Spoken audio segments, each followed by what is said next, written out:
Ami à mon père on devait aller à la gare de Neuilly jusqu'à la gare de Lyon. Il y a un ami à mon père qui me propose de m'amener avec donc, ma femme. On prend la route, on sort de Neuilly, on est sur l'avenue de la Grande Armée. Vous connaissez l'avenue de la Grande Armée à Paris? Hein? C'est la frontière entre le 16e et le 17e. Et on est en route et d'un coup ma femme me dit « Oh mince, j'ai oublié mon sac à main ». Alors le gars il fait deux gestes à la fois. Avec la main gauche, il fait un demi-tour direct sur la Grande Armée. Et avec la deuxième main, il me met la main sur le genou, jamais l'oublier. Il me dit « Tu te tais !» Tu te tais, ok. Et après, donc, il me dit « Ouais, je suis sûr qu'elle est énervée, etc. » Et il m'a raconté, il m'a dit « Moi, j'ai passé 20 ans de bagarre avec ma femme. 20 ans, des disputes chaque fois, tous les soirs, on devait sortir. Tous les soirs, j'attendais ça. Et un jour, j'ai compris. Je me suis mis à son rythme. Ma vie, elle a changé, mais au moment, on ne s'est plus jamais disputé. Voilà. Bonsoir. On parlait de vous, justement. Des retardataires. Bon, ma mère, elle m'a toujours dit une chose, elle m'a dit, il n'y a pas plus occupé au monde qu'une mère de famille. Voilà. Tout le reste, on peut toujours s'arranger. Une mère de famille, elle a des contingences avec lesquelles elle ne peut pas négocier. Bien. Après ce petit cours de Moussard. Alors, ça filme? Oui. On va couper. Alors, donc, on est donc depuis hier dans la période de Ben Hametzarim, donc évidemment, on va parler de Ben Hametzarim. Il y a beaucoup de choses à dire. Vous savez que c'est une période de l'année, je pense, qui est sans doute l'une des plus riches en enseignement de tout le calendrier, parce que tous les événements, en fait, de l'année, ils sont ou joyeux, ou bien alors ils sont, j'ai envie de dire, ils sont logiques. D'accord? Kippour, Ta'anit Esther, bon, on a eu des galères, Kippour, on fait Tchouva, Rosh Hashanah, etc. Là, on va s'attrister pour quelque chose qui, il faut dire la vérité, ne nous manque pas tant que ça. Ok? Moi, je peux vous dire une chose, c'est que pendant ces 3 semaines, la plupart des questions qu'on me pose au niveau de la halakha, c'est quoi les questions? Ouais, est-ce qu'on a le droit? Est-ce que c'est vraiment un sourd? Mais nous, on est sfarad. Voilà. Ah, c'est Amina. Ah, d'accord. Ok. En fait. La musique, c'est même pas écrit. Tu vois, tu commences. En fait, on veut en faire le minimum, quoi. On va en faire le minimum. Ok. Pourquoi on va en faire le minimum? Allo, allez-nous à Mavdil. Quand quelqu'un est en deuil, il ne cherche pas à faire le minimum. Ok? Mais là, on ne se sent pas en deuil. On ne ressent pas tellement la nécessité d'en faire le maximum. En plus, quand il y a Shavuot chez Khalbo, voilà, c'est le genre de questions qu'on pose. Ah, cette année, il n'y a pas Shavuot chez Khalbo, c'est Marlouguette. Il est possible qu'il y ait Shavuot chez Khalbo. Pas que les Ashkenaz. Moi, je peux vous dire qu'en Afrique du Nord, contrairement à une idée reçue, ils étaient très marmirim en Afrique du Nord. Très marmirim. Moi, je sais qu'avec mon père, on faisait tout ce qu'on pouvait rajouter, il nous le rajoutait. D'accord? Bon. Donc lui, par exemple, une année comme ça, là, il faisait Shavuot chez Khalbo. On l'a fait démarrer quand? Bah, le Motsei Shabbat de la semaine qui précède une semaine avant de Tisha B'Av. D'accord? Et il préparait ses vêtements avant Shabbat, etc. Et il se douchait à moitié, avec de l'eau froide, etc. Bref, bon. Après, donc voilà. Mais il y a ce fameux ressenti que je voudrais qu'on essaie un peu d'expliquer pour comprendre, en fait, quel est le sens de toutes ces halachot, ok? Toutes les halachot qu'on vit pendant les 3 semaines de Kal Vachomer à Tisha B'Av, en fait, elles sont là pour nous faire vivre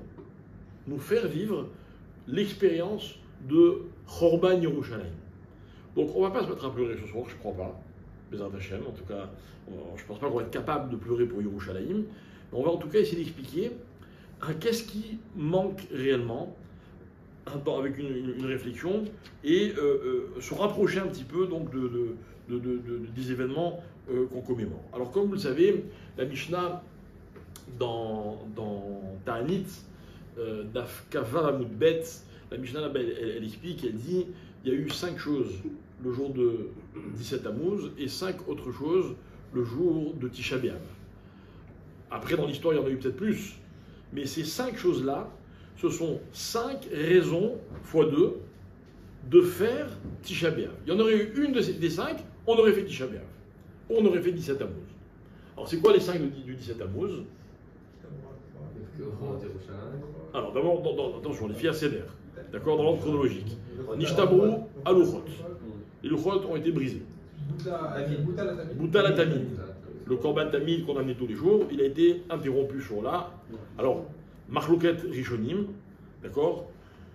D'après le Pshat, d'après Rashi, on parle de Baït Sheni, deuxième Beth Amikdash, d'accord, où tous les jours ils achetaient avec, et ça leur coûtait une fortune, ils achetaient des agneaux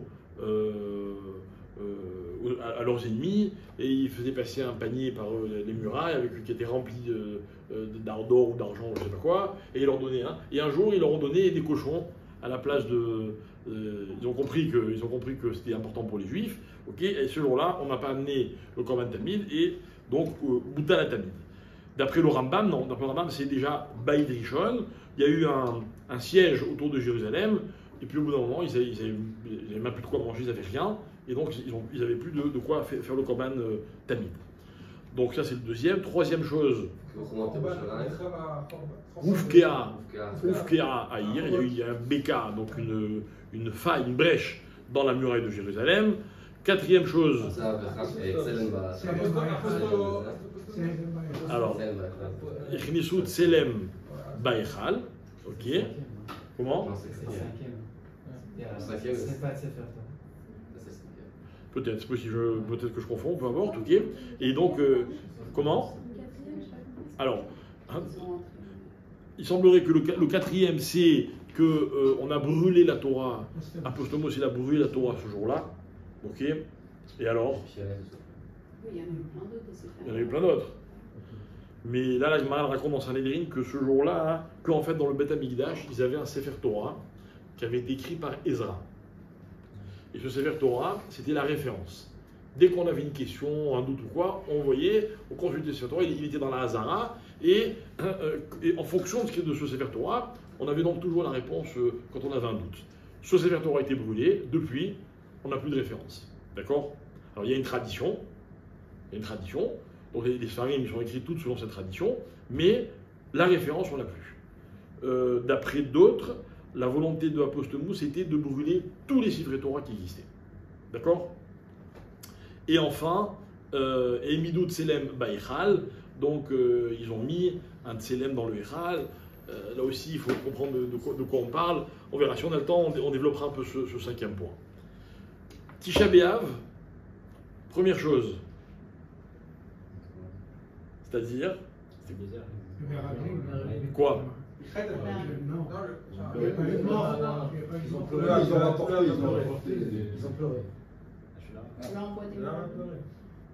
Non, tout ça c'est vrai ce que vous dites.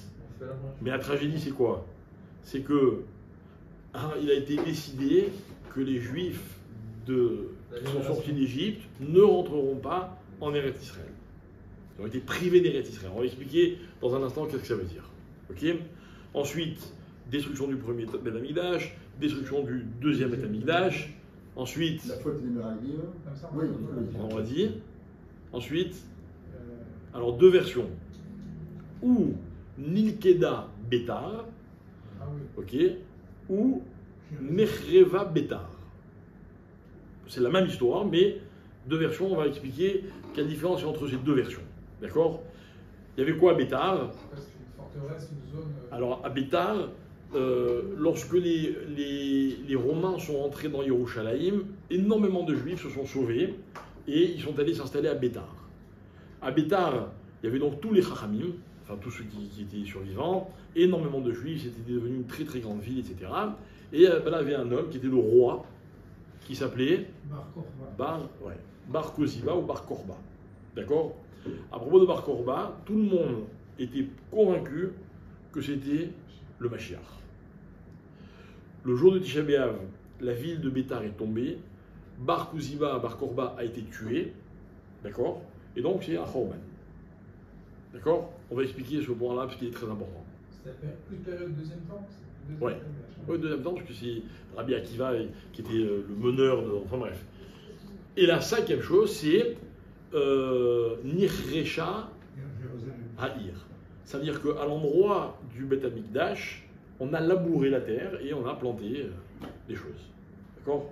Et donc là aussi, il faut comprendre qu'est-ce qu'il y a de tellement grave. D'accord? Donc,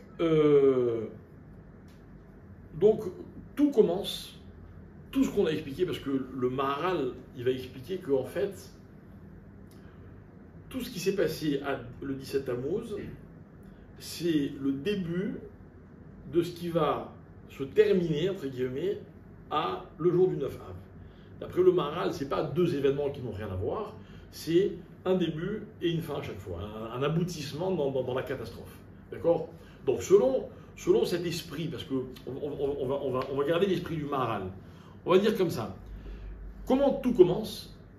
Tout commence par le fait que l'on ait perdu la Torah. Voilà. On reçoit la Torah du ciel, Moshe Rabbeinu descend du Har Sinaï avec les Luchot, et ces fameuses Luchot qui vont être uniques, on ne va jamais retrouver ces Luchot-là. On en aura d'autres, mais ce ne sont pas les mêmes. Ces Luchot-là, elles vont être cassées, Nishtabro à Luchot, Moshe Rabbeinu, il les jette par terre littéralement. On perd cette dimension unique des premières Luchot, et puis c'est définitif. Donc, écoutez bien, la Torah qu'on aurait pu avoir le 17 Tammuz, on la perd définitivement. On la perd définitivement. Ok?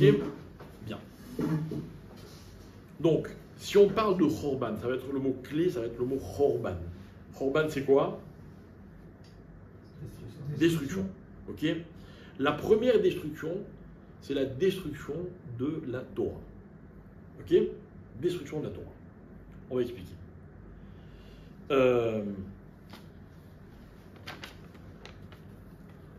Maintenant, ça va beaucoup tourner. Donc, ça commence par Chorban la Torah, on va appeler ça. Ok? Mais après, quasiment tout ce qui se passe tourne autour de la ville de Yerushalayim. La ville de Yerushalayim a été prise par nos ennemis, d'accord? Elle a été détruite en partie, il y a eu beaucoup de morts, etc. Ok? Mais qu'est-ce qu'il y a eu de dramatique le jour du 17 Tammuz?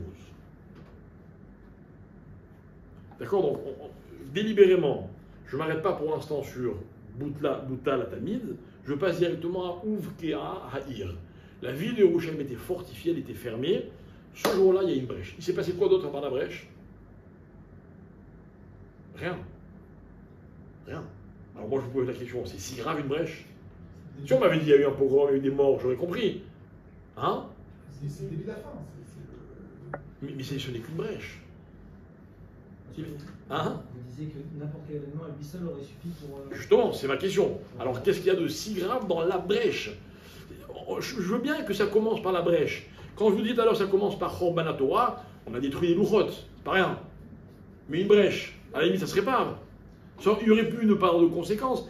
D'ailleurs, les conséquences, elles ne vont pas être immédiates dans le Chorban. Le vrai Chorban, il s'étale sur très longtemps. Il y a une dimension de doucha particulière dans les Chorban autour, dans l'enceinte des Chorban peut-être? C'est-à-dire C'est-à-dire que là, on a. C'est peut-être le symbole qu'il faut voir justement quand on a cassé. Symbole de quoi? Le symbole de la doucha, il y a plus. Oui, mais d'accord. Le concept, je veux bien. Ok? Mais concrètement, moi, vous connaissez, je suis très pragmatique. Yerushalayim, ça vient du Shlemut aussi. C'est-à-dire, alors qu'est-ce qu'on perd comme Shlemut? Alors regardez, on va utiliser des mots simples. Mais c'est pas marqué ça. On nous dit pas ça. On nous dit Uvkea, c'est tout. La brèche dans la muraille. Si on m'avait dit ça, j'aurais compris. Dites-moi, vous sortez de chez vous. Vous sortez, il y a un cours, vous allez au cours le soir, vous laissez la maison seule. Qu'est-ce que vous faites avant de partir? Vous fermez la clé. Il y a des gens qui habitent des jardins ici? Non?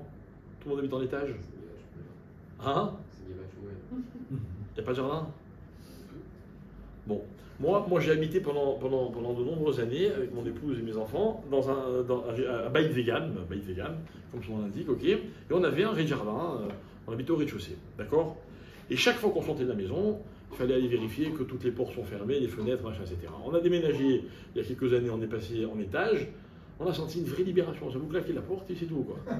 Magnifique. Il n'y a pas de chat qui rentre, il y a une porte à fermer. Vous habitez à un rez-de-jardin. Vous habitez à un rez-de-jardin? Non.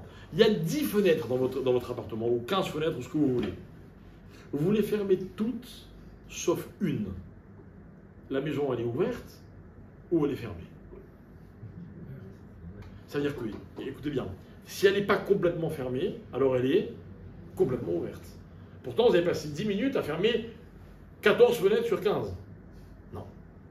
Un endroit fermé, c'est un endroit qui est complètement fermé. Fermé, c'est une valeur absolue. Maintenant, on n'est pas là pour parler d'un endroit fermé ou ouvert. Ok? Vous savez, dans la halakha, dans la Gemara, quand on parle de lieux fermés et de lieux ouverts, de quoi on parle? On parle de Reshut à Rabim ou de Reshut à Yachid. Ok? Chez vous, c'est un Reshut à Rabim ou un Reshut à Yachid? Yachid, domaine privé. Donc, ce que vous faites quand vous partez, vous fermez. Parce que comme c'est à vous, c'est privé, c'est vous qui décidez qui rentre, qui sort, qui rentre pas. D'accord? Yerushalayim, c'est un Reshut à Yachid. Le jour du 17 Tammuz, Yerushalayim est devenu Reshut à Rabim. D'accord? Depuis ce jour-là, Yerushalayim n'est plus redevenu, n'est pas encore redevenu un Reshut à Yachid. Et ça veut dire qu'en fait, Yerushalayim, c'était un endroit stérile. Stérile au niveau de la Kedusha. Le jour où il y a eu une brèche dans la muraille de Yerushalayim, c'est plus stérile, c'est fini. Même s'il y a 1 millimètre qui est ouvert, c'est plus fermé.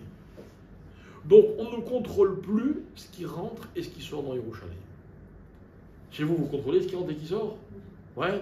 Fenêtre fermée, porte fermée, mezuzot, pas d'internet, pas de télévision. Soyez cohérents, quoi. Ok? Si on a internet ou la télé, on reste à Rabim. On ne contrôle pas ce qui rentre et ce qui rentre pas. D'accord?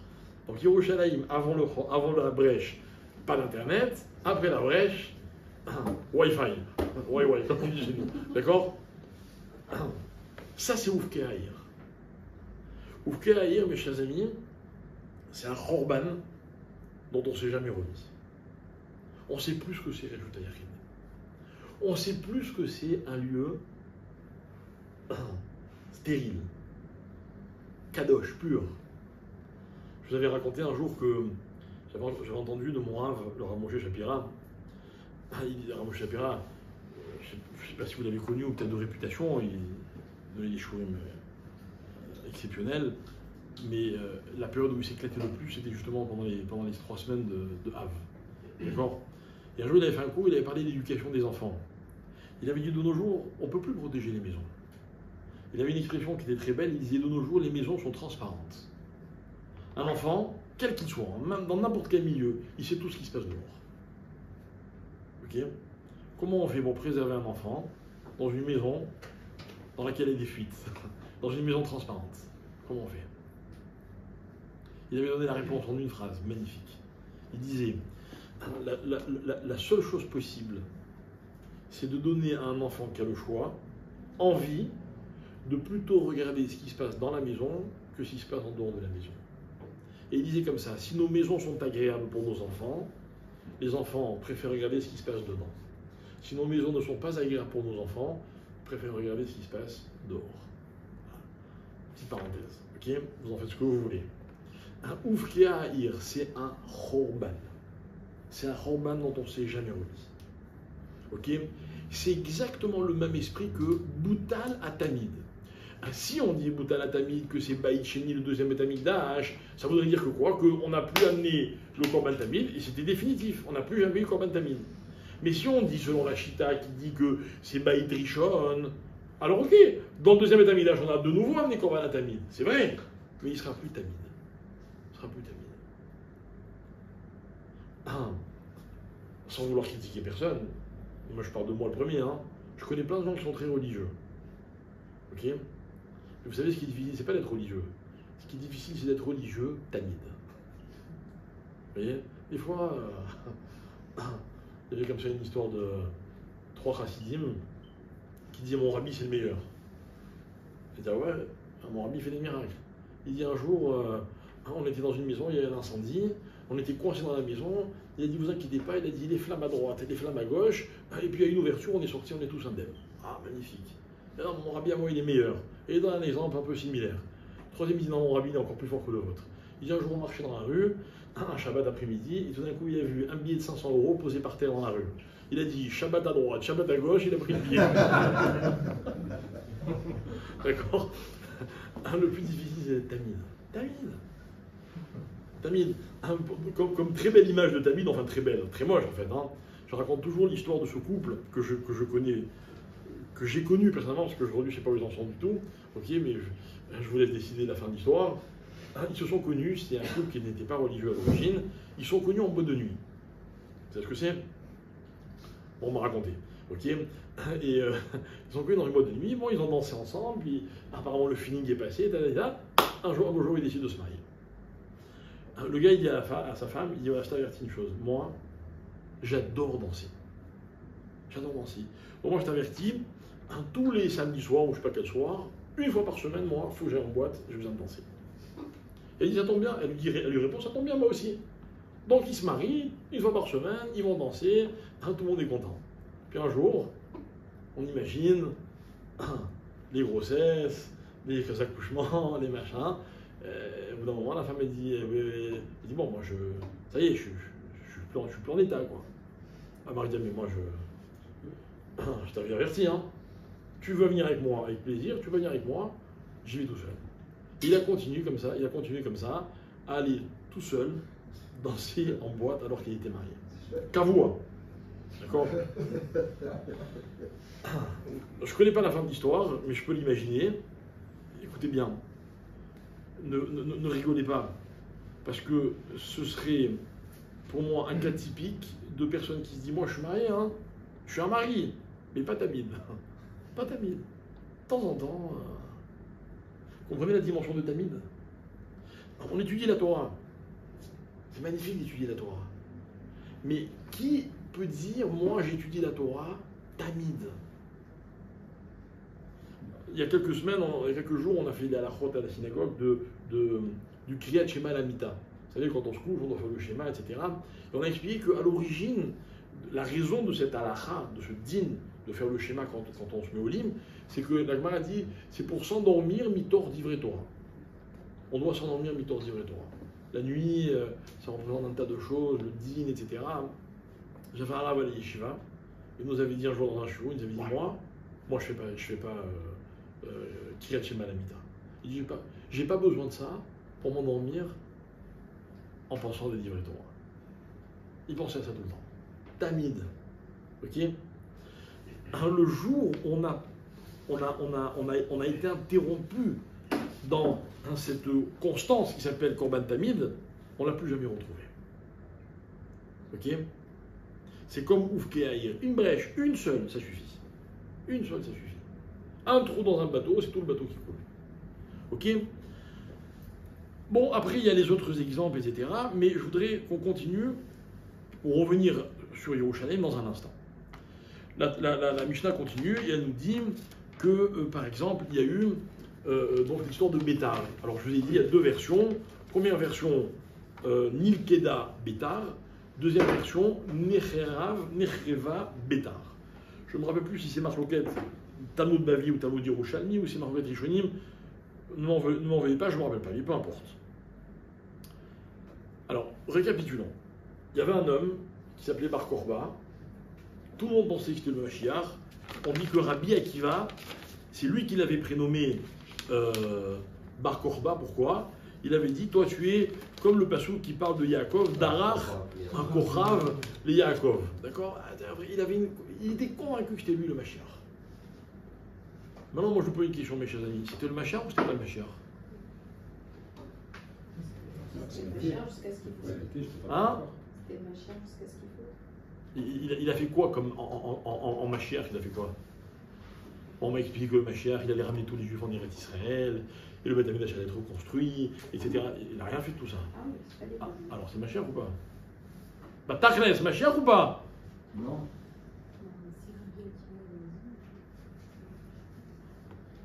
Alors, c'est ça ma question. Il s'est trompé, Rabbi Akiva? Il y avait le potentiel. Il y a un Mashiach potentiel de chaque génération. Mais Rabbi Akiva, il n'a pas dit c'est un Mashiach potentiel. Il a dit c'est le Mashiach. Mais regardez, la question, elle est très grave, mes chers amis. Si ce n'était pas le Mashiach et qu'on s'est trompé, ok, pourquoi on jeûne quand il est mort? On ne jeûne pas sur une erreur. Si c'était le vrai Mashiach et qu'il meurt, je veux bien qu'on jeûne. Mais si Midbarer, Adavar, les Mafré, on se rend compte finalement que ce n'était pas le Mashiach, on s'est trompé. On va jeûner parce qu'il est mort alors que c'était une erreur. Pas logique. On n'a pas révélé. On jeûne parce que nous, on n'a pas révélé. C'est pas ça qui est marqué. C'est pas ça qui est marqué. C'était le Mashiach. Ah, mais Pas Bétar, le c'était Mashiach, le le dernier. seul que le Mashiach. Il n'y a pas les dimensions. Bétar, c'était le dernier moment où on étudiait encore la Torah. Mais le Mashiach, c'est pas le dernier endroit. Le Mashiach, c'est le premier endroit. C'est ça le Mashiach. Le Mashiach, c'est celui qui va tout faire repartir. Alors écoutez bien. L'idée, c'est la suivante. Je ne vais pas répondre à la question est-ce que c'était le Mashiach ou est-ce que c'était une erreur. Je ne sais pas. Mais la disparition de cet homme, d'après certains Rachamim, elle s'appelle Chorban. Nehrav Aïr Bétar. Ça veut dire, je ne sais pas si c'était le Mashiach et ça ne change rien. Mais comme vous avez dit vous-même, si tous les Chachamim considéraient que c'était lui le Mashiach et que finalement c'est pas le Mashiach, comment ça s'appelle? Ça n'a pas une erreur. Ça s'appelle un Chorban. Une destruction. Une destruction. Or, une destruction, c'est forcément relatif à quelque chose qui existait. On ne détruit pas quelque chose qui n'existe pas. Ce qui n'existe pas, on ne peut pas le détruire. Ce n'est pas une destruction. Ça, c'est un Chorban. C'est pour expliquer ce que les Juifs ont vécu quand la ville de Bétar a été capturée. C'est un drame. Tout ce en quoi on croyait a volé en éclats. D'accord? Ça, c'est Nircheva Aïr Bétar, ou bien Nilkeda. En tout cas, Nircheva, ça explique l'esprit de ce qu'on a vécu. Ok? Alors, revenons au début. La première des 5 choses de Tisha B'Av, c'était quoi on a dit? C'était un Nixar à la votenu Shelo Ikansu l'Eretz Israël. D'accord? Comment écoutez-moi bien. Les Juifs sortaient d'Égypte. Il y avait un processus qui avait été enclenché. C'est quoi le processus? C'est qu'on sort d'Égypte et on rentre en Israël. Ça devait prendre quelques jours ou quelques semaines, et puis finalement ça n'a pas été possible. Pas été possible. Alors je vous pose une question. De quoi ont été privés le peuple juif du fait que la génération des Yotz et Mitzraïm ne sont pas rentrés en Israël? De quoi on a été privés? Vous savez, les historiens, ils adorent dire que ce qu'une génération n'a pas pu faire, c'est pas grave, celle d'après, elle l'a fait. Historiquement, ça ne change rien. N'est-ce pas? Maintenant, on n'est pas dans un cours d'histoire. Nous, on est dans un cours de Chorban. Qu'est-ce qu'on a perdu? La suite logique des événements. C'est-à-dire? Il y a eu une brèche, une coupure un petit peu dans le. Et alors? On n'est La pas pressé, on a réalisation toute de l'histoire la devant promesse. nous. Hein? La réalisation de la promesse. Parce que Mais la promesse de ils quoi? attendaient pas, Il ils manquait sont quoi? sortis pour Attendez, quelque chose. ils n'étaient pas bien dans le désert, les Juifs? Franchement. Il y a des forces dans la récompense. Hein? Il y a des forces dans la récompense, un peu. Quel effort? L'effort de sortie d'Égypte. On leur a fait des miracles. Des tonnes de miracles. Qu'est-ce qui leur manquait?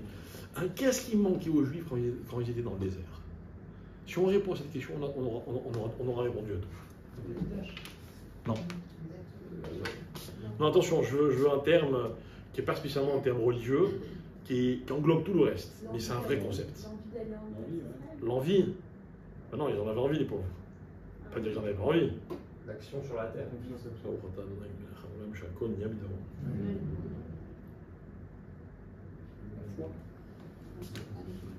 Mais non, c'est beaucoup plus simple que ça. Beaucoup plus simple que ça.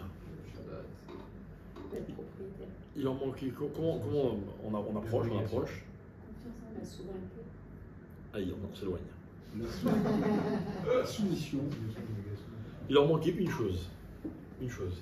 Cette chose-là en hébreu, c'est makom. Voilà. Vous avez vu qu'on était proche. Il leur manquait un makom. C'est quoi un makom? C'est quoi un makom? On va s'arrêter quelques instants sur le concept de makom. Ok? Alors, La sortie d'Égypte, c'était, dans l'histoire du peuple juif, ce qu'on va appeler la naissance du peuple juif, la Léna. Il y a une naissance, d'accord?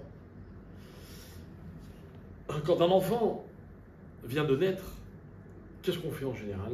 Juste après qu'il soit né, on le prend et on le met sur sa mère. N'est-ce pas?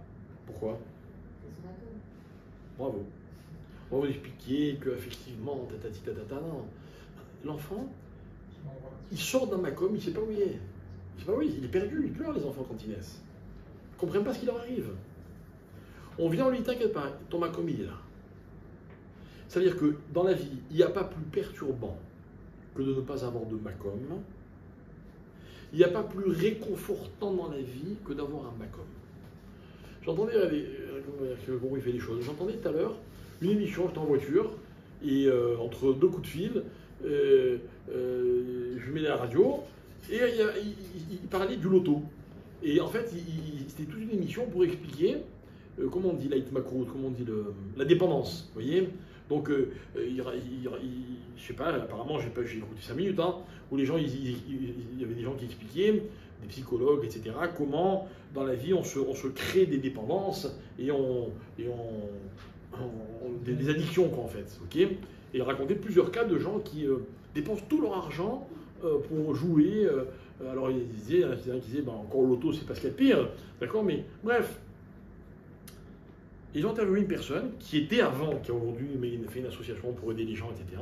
Et avant, lui, il était addict, ok. Et il raconte, il explique. Et il dit, en fait, voilà, moi j'ai eu des gros problèmes avec mes parents, etc., etc. Écoutez, c'est très intéressant. Et il dit, et en fait, l'addiction, ça a été comme un refuge. Et il dit ces mots-là, il dit, Zaya Kemo Baitram. D'accord? Et moi, j'ai adoré l'idée. J'ai adoré l'idée, je ne sais pas ce que ça vaut en psychologie, mais en fait, l'homme a besoin d'un macom. Et s'il ne l'a pas, il va s'arranger pour s'en créer un. Ok? Donc on peut expliquer beaucoup de travers dans le comportement d'une personne, ou même des excès, par le besoin de se créer un macom. Le macom, ben, aujourd'hui, on comprend parfaitement ce que c'est le monde virtuel. Même un macom, il peut être virtuel. C'est très intéressant. Ok? Les bénis Israël sortent d'Égypte. Il leur faut un macom. Ils n'ont pas de macom. C'est une tragédie. On leur dit, vous allez mourir dans le désert. Vous allez mourir sans macom. Bon, alors leurs enfants, ils vont arriver dans ce macom. Très bien. Mais sans macom, l'homme, il est perdu. Du coup, je comprends le lien. Ça veut dire que tout au bout du processus, qu'est-ce qu'il y a? Il y a la destruction de Yerushalayim. Yerushalayim, c'est quoi? C'est notre macom. On n'a plus le macom. Je vais vous démontrer par des psukim à quel point Eretz Israël, c'était, et surtout le Beth Amikdash, c'était vraiment notre macom. Ce macom, on l'a perdu. Ok? Maintenant, voyons ce que les Haramim disent à propos de macom. Ils vont demander comme ça, par exemple, la Mishnah elle va dire, le Rav Shapira, donc, il disait comme ça, dans la vie, ce qui existe ne peut plus ne pas exister. D'accord? Donc, j'existe, donc je ne peux pas dire que j'existe pas. Mais je peux dire que mon existence, c'est pas, c'est rien. En hébreu, ça donne mieux. D'accord? Ifshar lo liot, aval efshar liot lo. Et il faisait un parallèle, il disait voilà, quelqu'un qui n'a pas de macom, il existe, on peut le toucher, il respire, mais c'est pas une existence. C'est pas une existence. Moi, on vient de passer un Shabbat avec les célibataires, on organise souvent des rencontres, des Shabbatot, etc. Je suis très concerné par ce problème. Ils n'ont pas de macom. Ils ont peut-être des appartements, je sais pas quoi. Mais un foyer, un rond, on existe, quoi. C'est terrible. C'est liot lo, quoi. Que dit la Mishnah dans Ravot à propos du makom? Elle dit En lecha davar she'en lo makom. Bon, Péridalet, un Mishnah Gimel dans Ravot. Il n'y a pas de chose qui n'ait pas de place. Alors, on peut commencer au premier degré. C'est-à-dire que si ça a été créé, c'est que ça a une place. Maintenant, trouve-la ta place. Si tu existes, c'est qu'il y a une place. Il faut que tu la trouves. Ok. Si on va un petit peu plus loin dans la réflexion, écoutez bien ce que ça veut dire. Ça veut dire comme ça que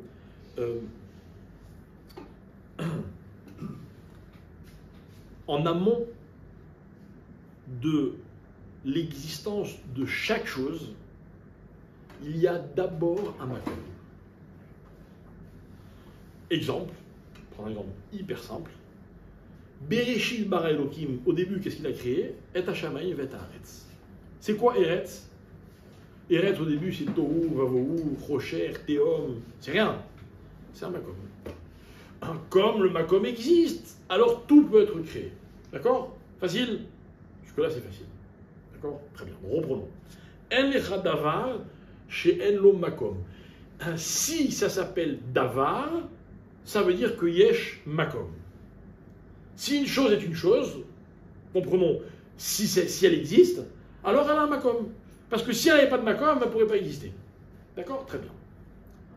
C'est-à-dire que si chez vous il y a des choses qui traînent, dans le petit, comment il dit, notre ami comique, hein, le vide-poche à l'entrée, il y a toujours des trucs qui traînent, on ne sait pas où les mettre.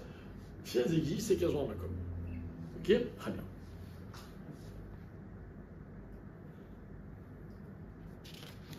Makom, ça veut dire quoi aussi dans la Torah? Dieu. Bravo.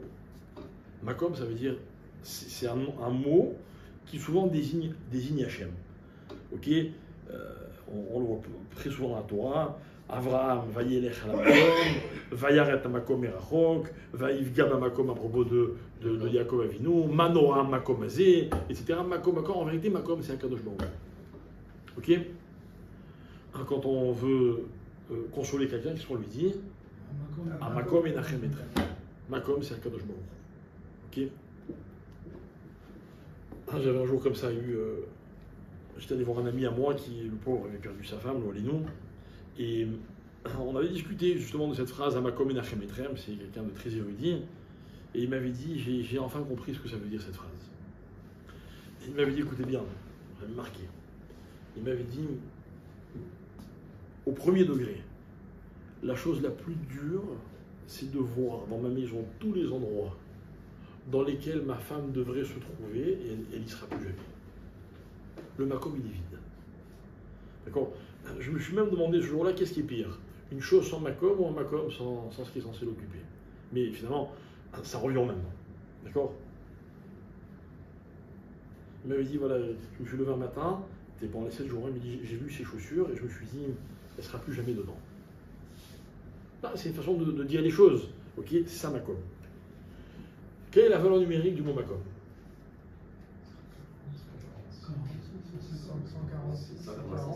186. Quelle est la valeur numérique du mot yutke vavke?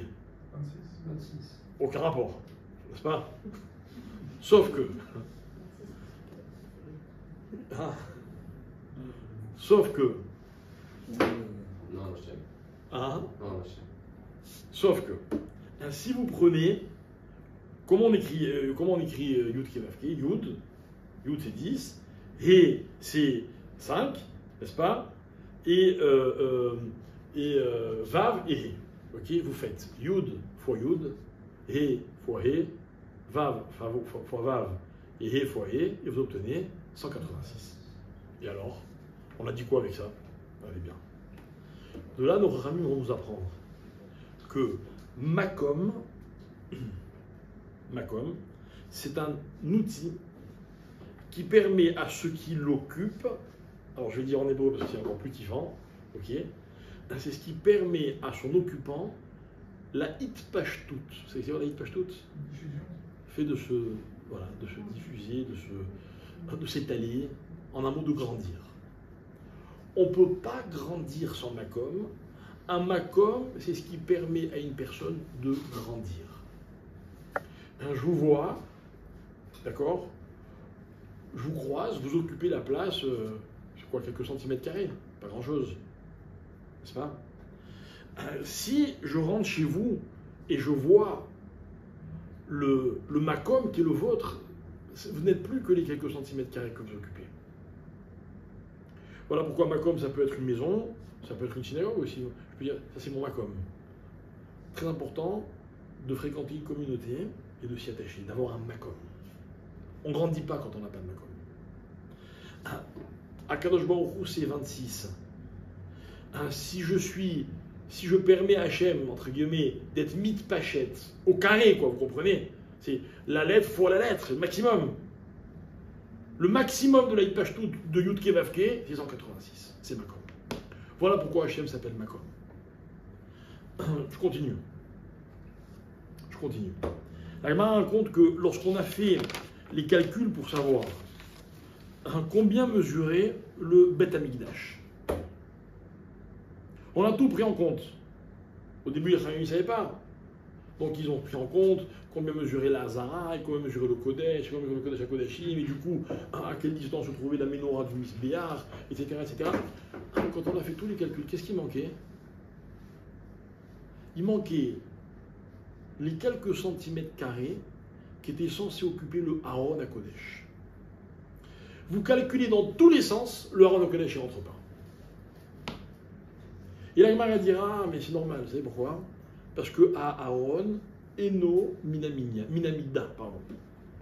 La Gemara dit Aaron, Eno Minamida. Il ne fait pas partie des mesures. Alors il y a plein d'explications. Il y en a une qui a retenu mon attention, je la trouve magnifique. Lorsque vous rangez quelque chose qui a une place, vous avez une armoire dans laquelle il y a plusieurs étagères, et ça c'est une étagère pour ranger cet objet-là. Ok? Qu'est-ce que le makom de qui? L'armoire est le makom de l'objet que je range. Mais le Haron à Kodesh, mes chers amis, il n'était pas rangé dans le Bet Amikdash. C'est le Bet Amikdash qui était rangé dans le Haron à Kodesh. C'est-à-dire que si makom c'est un support, comme on l'a expliqué tout à l'heure, le Haron à Kodesh, la Torah, c'est le support de du monde entier, donc de l'existence. Voilà pourquoi la Torah, la Gemara me dit que bien avant la création du monde, il y avait d'abord la Torah. Pourquoi? Parce que où vous voulez qu'Hachem range le monde? Il a créé un monde. Il faut qu'il ait une place, ce monde. La place du monde, c'est la Torah. Vous comprenez ce que c'est être juif? Être juif, c'est pas trouver une place pour la Torah dans sa vie. C'est que ma vie, elle trouve sa place dans la Torah. La Torah, c'est ce qui supporte tout le monde, c'est ce qui rend tout possible. Si la Torah, c'est mon makom, alors la Torah, elle me fait grandir. Dans la Torah, je suis mitpachet. Je grandis. Il y a des tas de façons de grandir dans la vie. J'ai rien contre. Rien contre. Il y a des très belles choses dans la vie. Mais il n'y a rien qui fait plus grandir un individu que la Torah. Rien. Rien. Comme j'aimerais que tous les parents fassent confiance aux phrases que je viens de dire et qui donnent à leurs enfants d'abord la possibilité de grandir dans la Torah. Si notre rêve, c'est que nos enfants grandissent, donnons-leur les moyens de grandir le plus possible.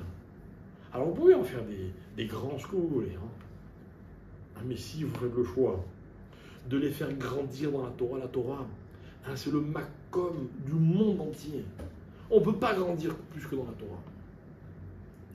Et moi, ce que je veux qu'on comprenne, c'est que tout le inyan du Khorban, tout ce qui est censé nous attrister, c'est qu'on a perdu le makom. Mais on existe toujours, on est là. Puis on sait où c'est Bet Amikdash. Vous êtes déjà allé à Jérusalem? On le voit, Bet Amikdash, de partout presque. Vous êtes déjà allé à l'université de Harat Sofim? Vous devriez.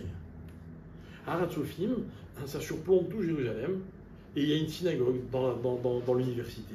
Et la synagogue, elle donne en plein, c'est un peu loin, mais en plein sur l'endroit du Bet Amikdash. Il y a une vue imprenable, magnifique. Magnifique. On sait très bien où se situe le Bet Amikdash. Mais on n'a pas le makom. Je vais vous montrer pourquoi on n'a pas le makom. On n'a pas le makom parce que la Mishnah, elle dit, c'est la dernière chose qu'on va citer dans cette Mishnah. Nichresha Ha'ir. C'est quoi Nichresha Ha'ir? On en a fait un champ dans lequel on a planté. La vérité, si vous deviez choisir, vous préférez quoi? Qui est quoi à la place du Bet Amikdash? Une mosquée ou un champ de blé? Franchement. Une mosquée? Qui a dit mosquée? Recalé. Tu préfères une mosquée? Les gens écrivent là-bas, c'est mieux que les gens qui labourent. Je préfère des gens qui prient mal, faux, qu'un endroit dans lequel au moins il n'y a rien et puis on profane pas. Ah, mais c'est une profanation. Ils profanent. Je comprends pas. Quelle est la tragédie qu'il y a dans le fait que le Beth Amikdash, on a labouré l'endroit du Beth Amikdash? De toute façon, c'est une ruine. Alors écoutez bien. L'explication, c'est la suivante. L'explication, c'est que on nous fait remarquer dans la Torah que chacun des Avot, il a eu une autre perception de l'endroit du Beth Amikdash. Ok? Alors vous prenez le début de la paracha la fin de la paracha de Vayera. Qu'est-ce qu'on nous raconte là-bas? Comment? Ouais, mais encore. Ou plutôt avant. Vayomer, Hachem dit à Abraham, Karna, et bincha et yichidecha, etc. Veha aliu sham leola, al, achad et arim. Amène-le sur une montagne. Ça veut dire qu'on décrit l'endroit qui va être celui du Beth Amikdash comme une montagne. Pour Abraham, c'est une montagne. Alors, ok, il va l'appeler Makom aussi, d'accord? Mais pour lui, ce sera d'abord une montagne. Ok?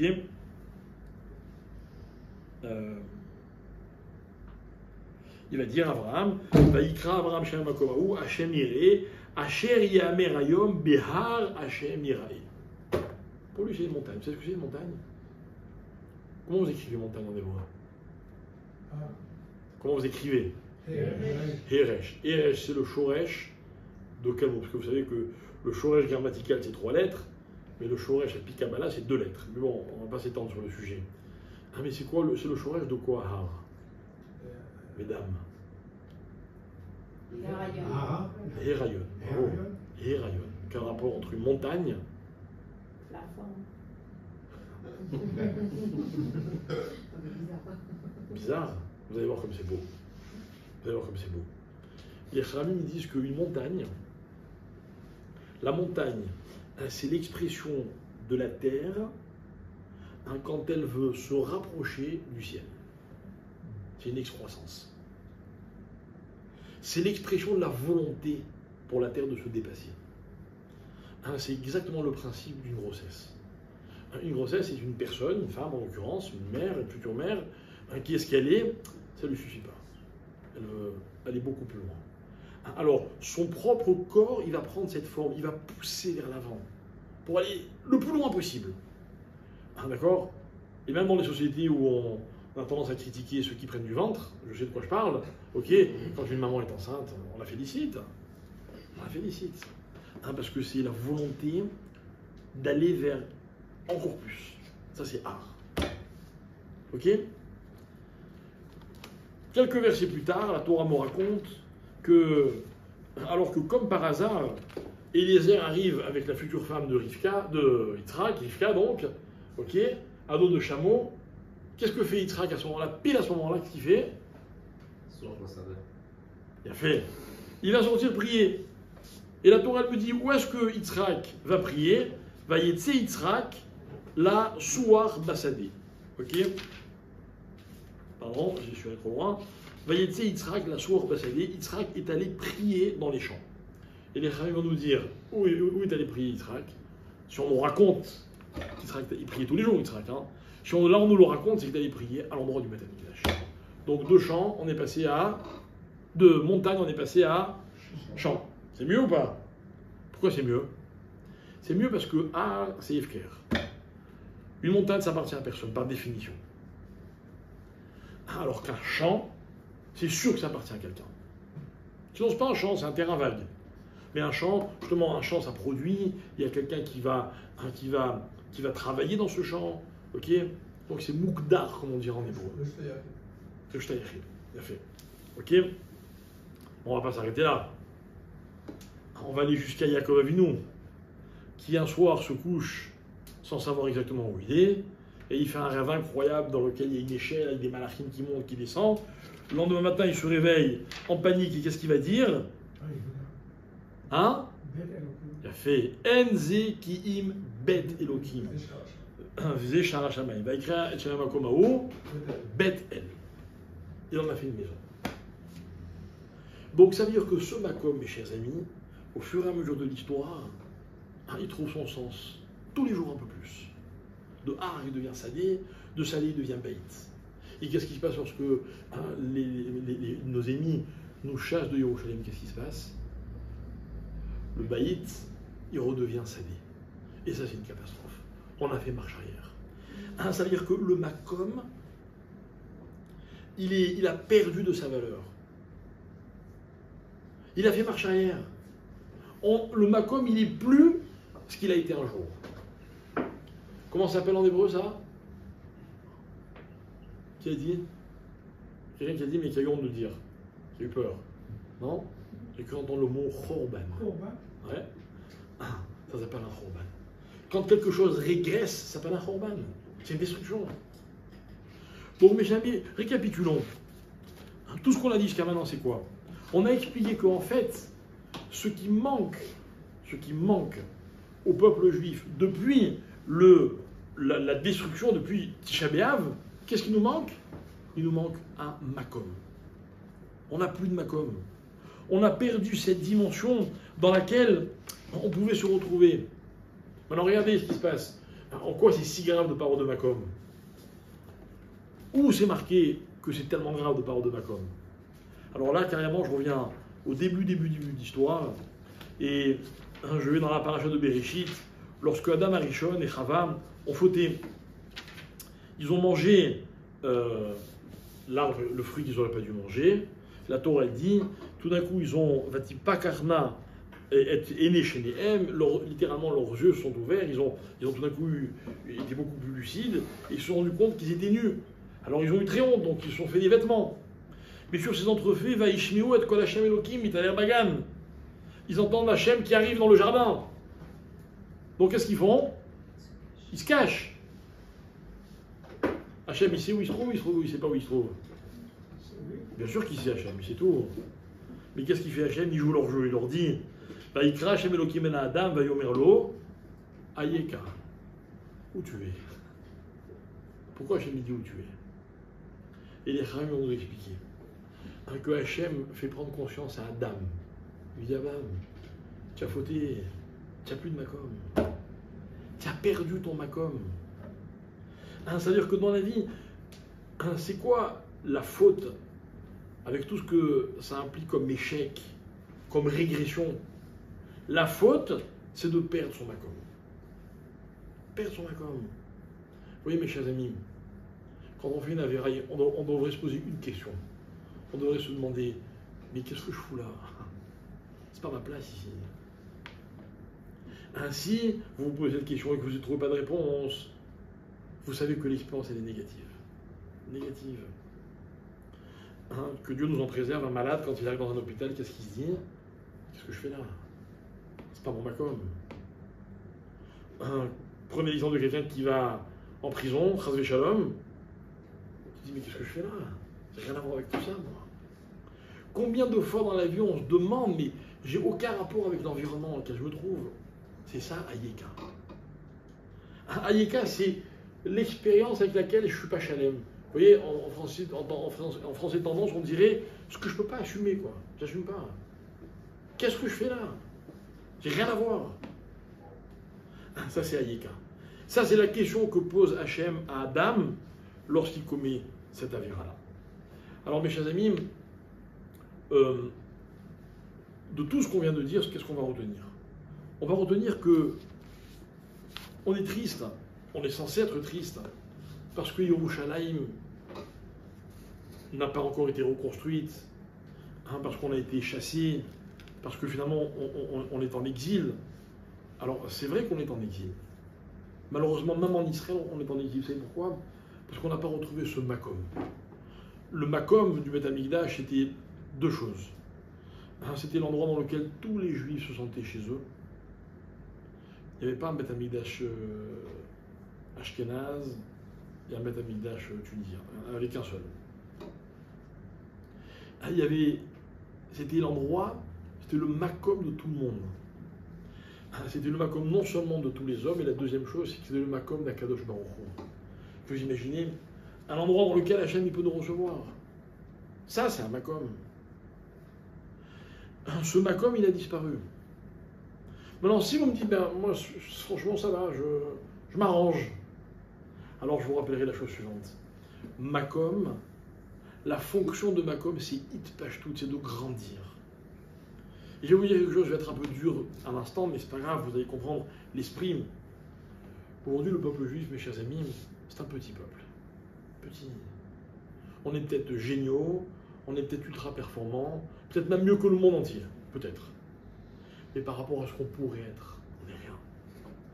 On n'est pas mitpachet. C'est ce que c'est la hitpashtout. La hitpashtout, c'est quand ce que je pense, moi, des juifs, le monde entier le pensera.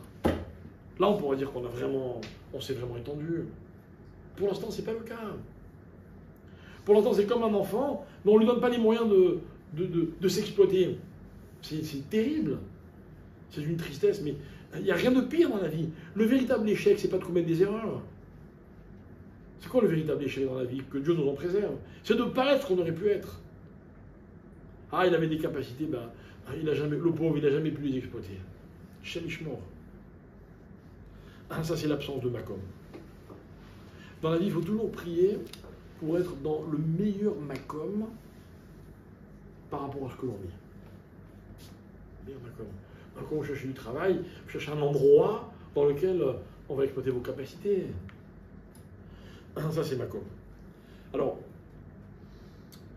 je vous avais expliqué, je crois qu'on avait fait un cours là, sur le sujet une année précédente. On avait expliqué que le mois de Tammuz et le mois de Av sont des mois qui se complètent. Vous savez que chaque mois a un certain nombre de correspondances. Il y a 12 mois dans l'année, d'accord? Et il y a plein d'autres choses qui sont au nombre de 12. Vous le savez, n'est-ce pas? Hein? 12 Shvatim, facile. Allez. 12 heures, c'est pas vraiment un concept.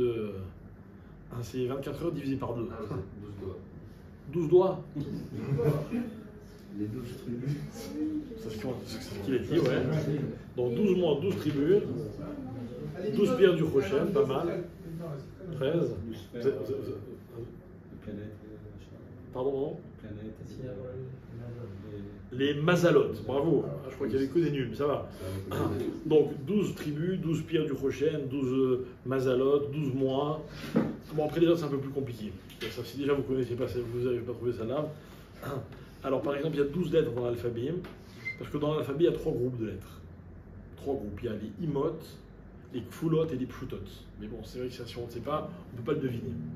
Il y a une catégorie qu'on appelle les pshutot. Cette catégorie, elle est composée de 12 lettres. Très bien. Donc chaque mot correspond à une lettre.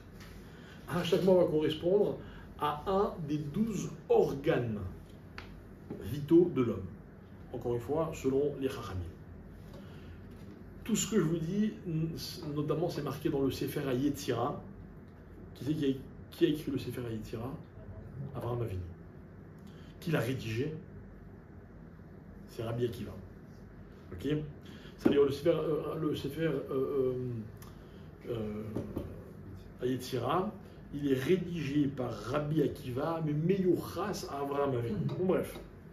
Et la dernière chose, enfin la dernière chose, il y en a plein, hein, et celle que je vais citer ce soir, c'est ce qu'on va appeler, nous, écoutez bien, les Kochot HaNefesh. Les Kochot HaNefesh, alors si je traduis mot à mot, ça donne les forces de l'âme. Ok? En français, on a l'habitude de dire qu'on a des facultés, on a des sens. D'accord? Mais les facultés ou les sens sont des potentialités physiques ou intellectuelles. Rien à voir. Je parle des kochot de notre nefesh. Et vous allez comprendre ce que je veux dire à travers quelques petits exemples. L'une de ces forces-là, c'est ce qu'on appelle halicha. C'est quoi halicha? Marcher. Alors on va me dire, bah ouais, marcher c'est physique, j'ai 2 jambes, j'en balance une, je balance la deuxième, ok, ça s'appelle la lechet. Non mais je ne parle pas de capacité physique. Regardez. Un individu il peut par exemple passer l'après-midi à Jérusalem en se disant tiens, ce soir, je vais aller donner un cours à Givat Shmuel. Non, j'ai rien à voir avec Givat Shmuel, moi. Rien. J'habite Jérusalem. De chez moi, je vois ma synagogue, j'ai une façon de parler. Tac, tac. J'ai un périmètre, n'est-ce pas? Et là, je me dis tiens, je vais aller à 1 heure de route, quand tout va bien, parce qu'il ne faut pas qu'il y ait un des Maccabiades à Jérusalem. Ils ont fermé tout Jérusalem ce soir. Ok. Je vais aller là-bas pourquoi? Parce que pour rencontrer des gens et on va étudier ensemble. C'est une faculté, mes chers amis. C'est une faculté qui est beaucoup plus que intellectuelle et encore beaucoup plus que physique. L'homme est capable d'être dans un lieu et de se projeter dans un autre lieu. Magnifique. Avec la technologie moderne, aujourd'hui, c'est devenu tellement courant. Je suis là, je passe un petit coup de fil, je me vois en vidéo, je vois ma mère, et puis hop, je rajoute mon frère, et hop, je rajoute un cousin, on discute à plusieurs, chacun dans un autre coin du monde. Mais c'est une faculté, mes chers amis. C'est un koach hanefesh. De se dire, ma vie, c'est pas que ce qui est là, mais c'est aussi ailleurs. Un animal, il se déplace, mais à l'instant. Il est attiré par une odeur, par un gibier, ok, il a peur de quelque chose, il fuit un danger. Ça, c'est une faculté physique. Mais nous, c'est beaucoup plus que ça. Il y en a d'autres. On va expliquer, nous, ce soir, 2 facultés intéressantes qui sont la vue et l'ouïe. Mais pas la vue et l'ouïe. Le regard et l'écoute. Le regard et l'écoute. Non pas en tant que sens perceptif. Regarder, c'est enregistrer des éléments, et puis une fois que je les ai vus, je les prends en compte, et puis ça peut tout changer. N'est-ce pas? Entendre, écouter, c'est la même chose. Vous êtes venu à un cours, peut-être que vous ne connaissez pas tout ce qu'on a dit ce soir. Tiens, vous avez enregistré des informations, c'est intéressant. J'espère que vous saurez quoi en faire. Ok? Mais voir et entendre, c'est 2 choses qui sont très, très, très différentes. Vous connaissez la vraie différence entre voir et entendre? Qu'est-ce qui est plus difficile, de voir ou d'écouter? Pourquoi? C'est vrai, pourquoi? Capacité intellectuelle de concentration beaucoup plus forte. Pourquoi? Vous êtes beaucoup plus actif. On n'est pas forcément actif quand on regarde. Vous mémorisez. Non, c'est beaucoup plus compliqué que ça. Beaucoup plus compliqué que ça. Quand vous me parlez, ok, il faut que je vous écoute du début jusqu'à la fin. Et c'est quand j'ai entendu la fin que le début a un sens. C'est quoi une phrase? Une phrase, c'est une succession de lettres et de mots qui s'enchaînent, disposés dans un certain ordre, ils ont un sens. Si vous coupez la fin, le début ne veut plus rien dire. Donc on ne peut pas écouter en 1 seconde, il faut écouter, il faut être constant dans l'écoute, tamide, n'est-ce pas? Alors que regardez, pas du tout, jette un coup d'œil, j'ai tout vu. Deuxième chose, pour vraiment écouter, il faut écouter une seule chose. Si j'en écoute 2, très calé la nishtame, dit la Gemara. On n'entend pas 2 personnes qui parlent à la fois. On n'entend ni l'une ni l'autre. Et avis à toutes celles ou à ceux qui croient qu'on peut écouter 2 choses à la fois, c'est impossible. Ça ne va pas écouter, c'est pas ça, je mien. Alors que voir, je peux voir plein de choses à la fois. Plein. Là, par exemple, je vois Yosef, c'est déjà une vision très agréable, et tout au fond, derrière lui, je vois le livre de mon père avec sa photo. Je vois les 2, c'est magnifique, hein, 2 Yosef. Et puis, en plus, je vous vois vous aussi. C'est ça la vie, savoir. On voit plein de choses à la fois. Donc d'un côté, voir, c'est plus facile. D'un autre côté, voir, c'est aussi plus superficiel. Maintenant, on inverse la tendance. Écouter, c'est beaucoup plus facile parce que j'écoute ce que vous dites vraiment. Alors que dans la vie, voir, c'est très aléatoire. Je vois ce que j'ai envie de voir. C'est tellement superficiel de voir que c'est moi qui décide de m'arrêter. Et des fois, des gens disent « Ah, j'ai pas vu. T'as pas fait attention. T'as pas fait attention. » Ok? Vous brûlez un feu. Le flic qui vous arrête, qu'est-ce que vous lui dites? Qui t'a pas vu? Le feu, bah, il était devant votre nez. Non, je n'avais pas vu le policier. D'accord? Si vous avez vu le policier, vous n'aurez jamais brûlé le feu. Ok? Le mois de Tammuz, il correspond au personnage de Réhouven. Donc, à laquelle des forces du Nefesh il correspond? Hein? La vue, pourquoi la vue? Réhouven. Ouais, ouais. Et le mot de Av, il correspond à Shimon. Shimon, qui veut dire écoutez. D'accord? Bon. Tammuz, c'est Réia. Av, c'est Shmia. Qu'est-ce qu'on rapport entre Shimon et Av? Ishmael. Ishmael. Mais Av, c'est.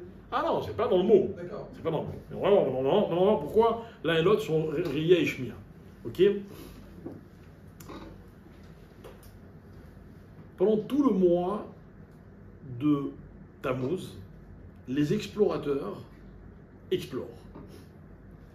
Les explorateurs, les fameux Meraglim, ont quitté le campement d'Israël la veille de Rosh Chodesh Tammuz, précisément le 29 Sivan. 29 Sivan plus 40 jours, ça fait... Bravo, 9 Av. D'accord? Donc, tout leur séjour, tout le mois de Tammuz était dans leur périple, et les derniers jours, ils sont dans le mois de Av. Maintenant, regardez ce que je fais. Je prends, j'espère qu'on l'a ici. On l'a pas. Ah si, on l'a. Je prends la Megillah qu'on va lire à Tisha B'Av, c'est laquelle? Echa, on l'a pas. Ok? Dans la Megillah Techa, c'est bon. Megillah Techa. Perek Aleph, Bet, Gimel et Dalet sont articulés de la façon suivante. Chaque passou commence par une lettre dans l'ordre de l'alphabet. D'accord? Perek Aleph, Aleph, Bet, Gimel, Dalet, etc. Bet, Aleph, Bet, Gimel, etc. Gimel, Dalet. Le Perek c'est une autre histoire. Est-ce qu'il n'y a pas le Shin qui manque quelque part? Non. Elle est où l'erreur? C'est pas dans le Shin.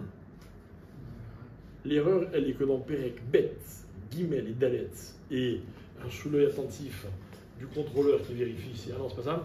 Ok. Vous remarquerez qu'il y a une anomalie.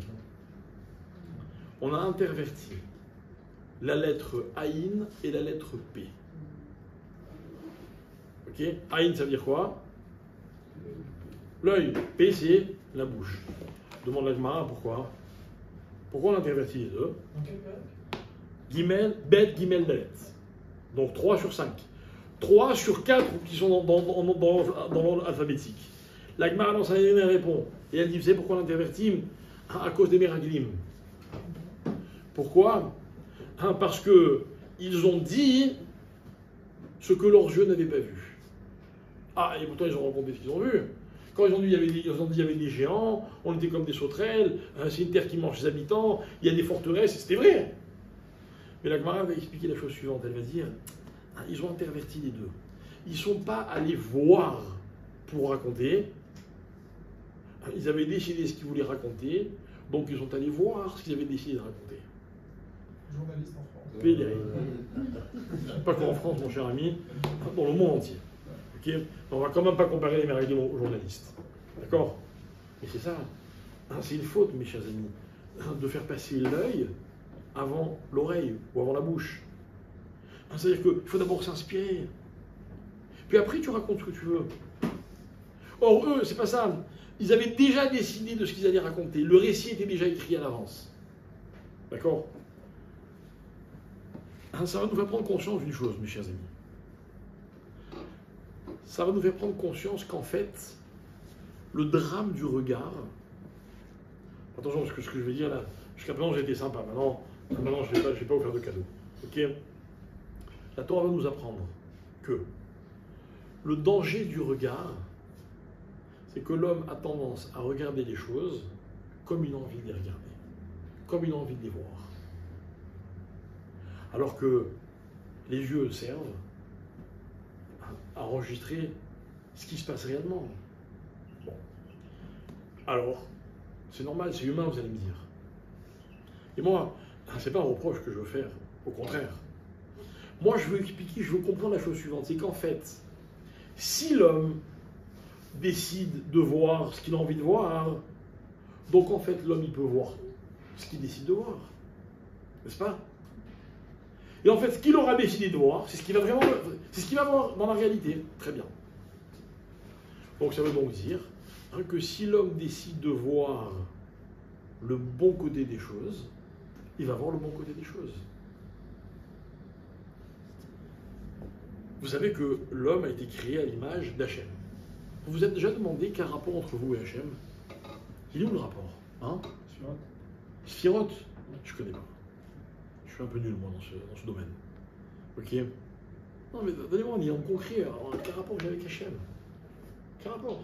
Choutaf dans le. Choutaf. Mais Choutaf, c'est pas Betselem. Nagid que je suis Choutaf, admettons. Je suis Betselem, à l'image d'Hachem, quel rapport? Frira. Hachem, il n'a pas de Prira. Ah non. Hachem, il est dans le Emet. Moi, j'ai une Prira. Emet ou pas Emet. Alors écoutez bien. La Torah elle nous raconte la chose suivante. On va prendre le début de l'histoire. Hachem, il crée. Comment il crée Hachem? Avec quoi il crée? Non. Avec la parole. Regardez, je prends le premier exemple. Bon, le premier, c'est Shamaim Varet, mais là, c'est un peu spécial. On est dans le début du commencement. C'est particulier. Mais tout de suite après, Vayomer Elohim, Yehi Or. Vayehi Or. Donc Hachem est un créateur. Il n'y a rien. Et puis de ce Aïn, Hachem il crée du Yesh. Yesh mais Aïn. Il n'y a rien. Hein. Mais Hachem il crée la lumière. Juste parce qu'il dit Yehi Or. Question. La lumière c'est bien ou c'est pas bien? Hein? Je vous entends pas là. Il faut qu'on participe un peu là. C'est bien ou pas? Qui pense que c'est bien? Ça dépend. Ça dépend de quoi? Vous savez pas? Hein?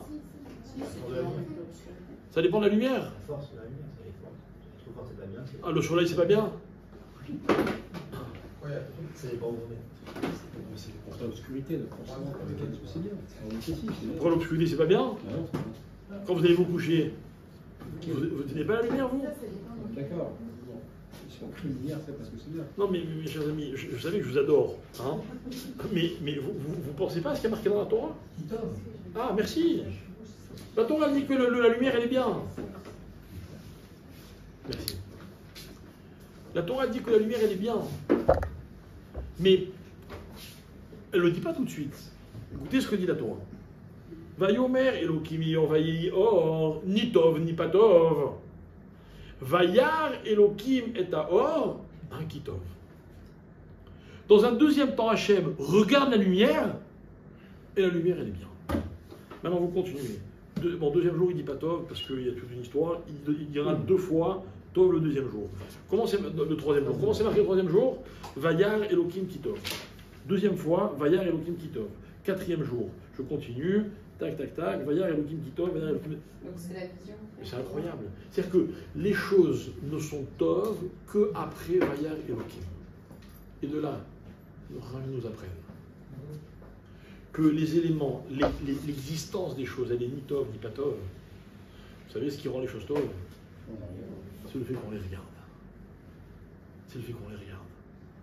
Vient la Torah en conclusion, mais dit Hachem a créé un homme à l'image de Elohim. Quel rapport on a avec Elohim? On ne peut pas créer, mais on peut regarder. Et en fait, c'est notre regard qui crée le tov qu'il y a dans ce qui existe déjà. Les choses n'existent pas grâce à moi, mais elles deviennent tov grâce à moi. Ok? Messieurs, ceux qui sont mariés, vous avez des femmes? Hein? Vous savez qu'il faut les regarder, vos femmes. Parce que si vous les regardez, eh bien, elles vont devenir tov. Mais mesdames, c'est pareil, hein, kiff. Pour que vos maris soient tov, il faut que vous les regardiez. Bon, jusque-là, c'est facile, c'est rigolo, on est en face les uns des autres, mais vos enfants, vous les regardez assez? Sur 50 fois que vous adressez la parole à vos enfants dans une journée, combien de fois vous le faites en la regardant? On en a déjà parlé, je crois, une fois ici. C'est dramatique. Pourtant, regardez, je fais un calcul, c'est mathématique, hein, c'est super simple. Je poursuis juste ce que j'ai commencé. Pour qu'un enfant sente qu'il est tov, il a besoin d'une chose, c'est de savoir qu'on le regarde. Comprenez, messieurs, c'est pas que votre regard a des propriétés incroyables qui peut rendre tov même votre femme. Non, c'est pas ça. C'est que si mon conjoint sait que je le regarde, alors je me sens tov. Parce que dans la vie, quand on ne se sent pas regardé, on ne peut pas se sentir tov. C'est impossible. C'est impossible. Et la preuve, c'est la création du monde. Tout est tov. Tout est tov. Mais il n'y a jamais tov avant Vayar Elohim. Vous avez compris? Non, ne venez pas me pleurer, il m'arrive telle galère, j'ai ceci qui ne va pas, j'ai machin. Ne me cassez pas la tête. Arrêtez de perdre du temps. L'homme subit les événements, ou plutôt il mécabelle les événements, on ne les choisit pas. Mais c'est l'homme qui choisit de voir si les choses sont tov ou si elles ne sont pas tov. J'ai déjà raconté plusieurs fois, vous l'avez peut-être déjà entendu, mais moi j'ai vécu ça, mais je l'ai vraiment vécu avec mon père. Quand on a parlé de ces histoires de maladies, ces souffrances, il ne comprenait même pas ce qu'on lui disait. Il dit, mais non, vous ne pouvez pas comprendre. Ça, il nous disait, vous ne pouvez pas comprendre. Mais pour moi, ce n'est pas des épreuves. Je ne les vois pas comme des épreuves. Il disait ça tout le temps. Quand vous l'entendez une fois, vous dites c'est beau. Quand vous l'entendez 2 fois, vous dites c'est bien. Mais quand vous l'entendez 10 fois, 50 fois, tous les jours, vous comprenez que c'est une réalité, quoi, pour la personne qui le dit en tout cas. Et il disait toujours, l'homme ne choisit pas les événements, il choisit la façon de les regarder. Vayar Elohim Kitov. C'est magnifique. On a un artisan, un artiste qui crée. Il crée ce qu'il y a de plus beau au monde. Il n'y aura jamais aussi beau que la création du monde. Mais c'est ni Tov ni pas Tov. Mais Hachem, il kiffe ce qu'il a créé. C'est pas beau ça, hein? Vous kiffez pas vos enfants, vous, quand vous les regardez? Franchement. Mais bien sûr. Mais alors pourquoi s'en priver, quoi? Regardez-les plus. Regardons-les plus. Je me parle à moi d'abord. Vous aimez vos conjoints? J'espère que oui. Mais alors regardez-les, quoi. Mais regardez-les pas juste pour les kiffer, pas pour un plaisir, non, pour que l'autre se sente regardé. Et ça a été même démontré scientifiquement. Le regard positif, il a un effet sur la matière. C'est ça, Vayar Elohim Kitov. Ça, c'est le mois de Tammuz, la bataille. Le mois de Tammuz, c'est un mois qui est Mesougal, qui a une propriété unique, celle de Réa. En Tammuz, il faut travailler nos regards. Travailler nos regards, c'est pas seulement faire attention à ce que je regarde et ce que je ne regarde pas, évidemment, mais comment je regarde, comment je vois les choses. Comment je vois les choses. Vous savez, il n'y a pas des gens, gâtés par la vie qui ont tout et des gens qui n'ont rien, ça n'existe pas. Mais vous avez l'impression des fois de rencontrer des gens pour qui tout va bien. Vous dites, celui-là, il n'y a pas de galère, rien. Il réussit tout, tout va bien pour lui. Non, pas du tout. Pas du tout. On a tous la même quantité, le même coefficient, la même part de bien et de moins bien. Mais vous avez des gens qui regardent plus d'un côté et des gens qui regardent plus de l'autre. C'est tellement simple ce que je suis en train de vous dire. Et puis c'est tellement fondamental dans la Torah, c'est au tout début, Vayar Elohim Kitov, point. Tout le Tov, il vient du regard.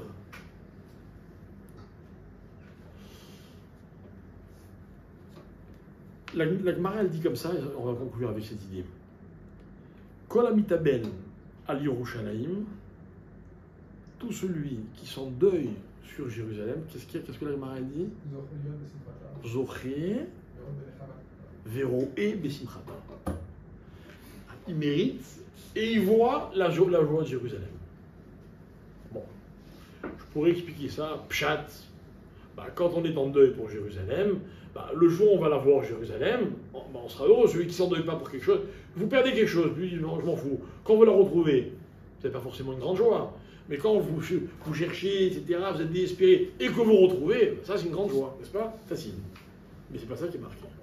Il n'y a pas marqué Iske veir e besimchata, pas marqué ça. Il y a marqué Zoché vero e besimchata. Ça veut dire que, écoutez bien, dans la vie, il y a aussi des moments où on voit des choses qui sont pas belles, qui sont dures. On ne vit pas dans l'utopie. Je ne vous demande pas d'être sur un nuage. Moi j'adore les gens positifs, optimistes. Ça va, ouais, à Kol Tov. Mais sont-ils crédibles? Il y a une expression, j'adore, les Israéliens, ils adorent. Achitov chez Baolam. C'est vrai ou c'est pas vrai? Peut-être que c'est un état d'esprit, et bravo. Bravo. Mais dans la vie, il y a aussi des galères. Ok. Celui qui sait vivre quelque chose de difficile, mais comme il faut la vivre. Comme il faut la vivre. Alors celui-là, Zoché Véro et Bessimchata, il voit aussi tous les bons côtés de la vie, quoi. Avoir un vrai regard, c'est ça. Vous comprenez, le drame du Khorban, c'est quoi? C'est que d'un côté, on est tous un peu trop pessimistes, avec des regards négatifs, on a du mal à voir le bon côté des choses, c'est un problème qu'on a tous. Mais d'un autre côté, on n'est pas non plus... Quand quelque chose est vraiment difficile, ben on ne le regarde pas comme on devrait le regarder. On ne devrait pas se demander est-ce qu'on a droit pendant les 3 semaines de... On ne devrait pas demander ça. Moi, je pense qu'on devrait toujours tous demander à nos rabbinim, dis-moi, je peux rajouter quelque chose là? Non, je peux pas. Ah zut, j'aurais tellement voulu. C'est-à-dire que voir le manque de quelque chose, c'est aussi s'enrichir. Vous voyez? Et toute la difficulté du regard, c'est ça. Savoir voir les choses dans la vraie... Moi j'ai eu des parents qui m'ont adoré, comme tous les parents du monde, hein. Mais ils m'ont jamais fait de cadeau. Hein. Quand j'avais un défaut, grâce à Dieu, je le savais. Je le sais toujours d'ailleurs. Donc, quel que soit mon âge, c'est important. Et combien de fois j'ai entendu mon père ou ma mère me dire, mais tu comprends, si je te disais que ce que tu as de bien, tu n'évoluerais jamais. On a entendu ça là. Hein. Et pourtant, ça nous a tellement aidés. C'est tellement important dans la constitution d'un individu. Alors voilà, moi je pense que cette période des 3 semaines, c'est un peu comme ça qu'il faut l'apprendre. Ok, on n'a pas toujours tout réussi. On a été perfectible. On a connu des échecs. Eh bien, mes chers amis, ces échecs, il faut les vivre pleinement. Il faut dire oui, c'est vrai. On a laissé passer des chances. Et ce que je vous dis, les chances qu'on a laissées passer, c'est dans notre quotidien. C'est pas une fois dans le désert, il s'est passé que, ou une fois à l'époque du Beth Amikdash. Non, non, au quotidien. Où est le tamid? Oui, où est le tamid? Où est la constance dans nos choix? Où est le côté chalem, stérile, Reshut Hayachid de nos vies? Est-ce que nos enfants, pour ne parler que d'eux, hein, est-ce qu'on les protège vraiment assez, nos enfants? Est-ce que nos maisons, elles sont comme la ville de Jérusalem après 17 Tammuz? Ou est-ce qu'elles sont vraiment imperméables? Tout le monde peut se poser cette question. Est-ce que le Makom, dans lequel tous les Juifs se sentent bien, est-ce que c'est comme ça que je considère d'Israël? Ou bien, celui-là, je ne suis pas d'accord avec eux, je ne peux pas me les voir. Pourtant, on nous provoque, hein. Pas facile, hein. Mais ça fait un vrai travail à faire, quoi. Ainsi, Yerushalayim, Beth Amikdash, c'est le Makom d'Akadosh, le Makom Ashrina. Alors, il n'y a plus de Beth Amikdash. Je me soucie de savoir où la Shrina elle réside. Peut-être elle avait besoin, elle est passée devant chez vous, puis la porte était fermée. Vous comprenez? Même la tristesse, il faut savoir la vivre. On ne peut pas être joyeux ni heureux si on ne sait pas vivre la tristesse comme il faut la vivre. Mais comme il faut la vivre. Comme il faut la vivre. Ni plus ni moins. Alors, je voulais qu'on comprenne que le concept du Khorban, il est très important. Il fait partie de ce qui nous constitue. Oui, on connaît tous des Khorban. Tous. Vous avez un enfant, il vient avec une bonne note. Hein? 18 sur 20. Comment ça fait 90 sur 100. Ok? Vous lui dites quoi, votre enfant? Si vous lui dites pourquoi pas 100, il va se décourager. Si vous lui dites ah bravo, il va dire ah, bah, c'est bon, pas besoin de faire plus. C'est pas que c'est un problème. Bon, alors vous connaissez vos enfants, vous savez, mais on jongle, on jongle. On a 3 semaines, mes chers amis, c'est les 3 seules semaines de l'année où il faut réaliser de ce qui nous manque vraiment. De tous les efforts qu'on n'a pas fait suffisamment, de tout ce qu'on n'a pas, de tous les endroits dans lesquels on aurait dû être et on n'a pas été. Voilà, pour reprendre l'idée du Makom. De toutes les opportunités qu'on avait de grandir, et on a dit non, non, c'est bon. J'ai un ami un jour, plusieurs fois on parlait de... Vraiment, je ne peux même pas lui faire de reproche, il évolue beaucoup dans la Torah, etc. Mais à chaque fois qu'on parlait d'Halachot, il me disait, bon, moi je suis pas rave, hein. C'est genre, ok, je prends ce que tu me dis, mais je t'attends pas à ce que je fasse tout, quoi, tu vois, moi, je suis pas comme toi, il me disait. Et le pauvre, un jour, il a eu une épreuve vraiment difficile, d'accord? Et il m'a dit cette phrase, il m'a dit, tu vois, j'ai toujours dit comme un alibi, hein, moi je peux pas faire plus. Et Hachem m'a montré que je pouvais faire plus. C'est que les capacités, on les a. C'est nous qui décidons aussi où est-ce qu'on exploite où est-ce qu'on investit nos capacités et comment on les exploite. C'est ça, Koach HaNefesh. Et moi, j'insiste beaucoup sur l'idée du regard. Si ça s'appelle Koach HaNefesh, c'est parce que la Torah, elle est convaincue qu'on est capable de voir les choses de façon positive. On est capable. C'est ça, Koach HaNefesh. C'est pas juste une faculté. Koach. On est capable. On est capable de pouvoir ne jamais avoir ce plan, vous voyez. On est capable. Ce qu'on a envie, c'est un autre problème.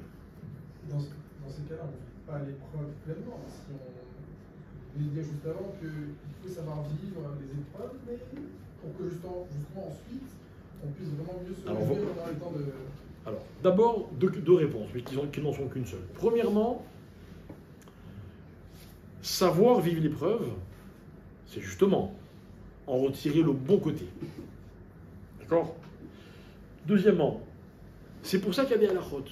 Il y a des épreuves qu'il faut vivre comme ceci, et il y a des épreuves, il y a marqué nulle part dans la Gemara, dans la Torah, dans le halacha, dans la Kara, nulle part, que par exemple, quelqu'un, Dieu préserve, qui est malade, bah, il doit jeûner, enfin, il pour prier, mais qu'il doit pas mettre de chaussures en cuir, s'asseoir par terre, ne pas saluer, ne pas saluer. Je nulle part. Ah, il est dans une épreuve. Alors ok, il y a des attitudes qui correspondent à des choses précises. Mais réussir une épreuve, c'est pas être détruit par l'épreuve, au contraire. Et nous, au contraire, notre force, c'est qu'avec tout ce qu'on est gâté, on est capable de dire non mais on veut plus, on veut ça aussi, on grandit le Tisha B'Av. Vous vous rappelez l'histoire de Napoléon? Je l'ai lu plein de fois cette histoire, moi je l'avais entendue dans un cours de mon père, mais après je l'ai lu dans plein d'endroits. Napoléon qui un jour entend des gens pleurer, et il envoie quelqu'un pour savoir qui c'est ces gens qui pleurent. Quelle est l'histoire? Et on lui dit c'est les Juifs qui pleurent dans Beth Amikdash. Ah bon, il a été détruit combien de temps? Et il dit un peuple qui pleure, à l'époque c'était 1800 ans, ouais, 1900 ans après la destruction de leur temple. C'est un peuple qui s'en sortira toujours, je ne sais pas très bien quelle expression. Ouais, il finira par retrouver ce qu'il a perdu. C'est la vérité. Pleurer, c'est pas négatif. Ça dépend des moments. Ça dépend des moments. En tout cas, notre capacité à avoir le regard qu'on décide et qu'on veut avoir sur les choses, ça, personne ne pourra jamais nous l'enlever. Voilà, c'est toujours un plaisir de venir vous voir. Okay. Je pensais que vous alliez me languir un peu plus vite, mais bon, quand vous me languissez, vous m'appelez et je suis là. Hein. Avec 2-3 maisons d'honneur. Allez, Arvis. Je vous envoie.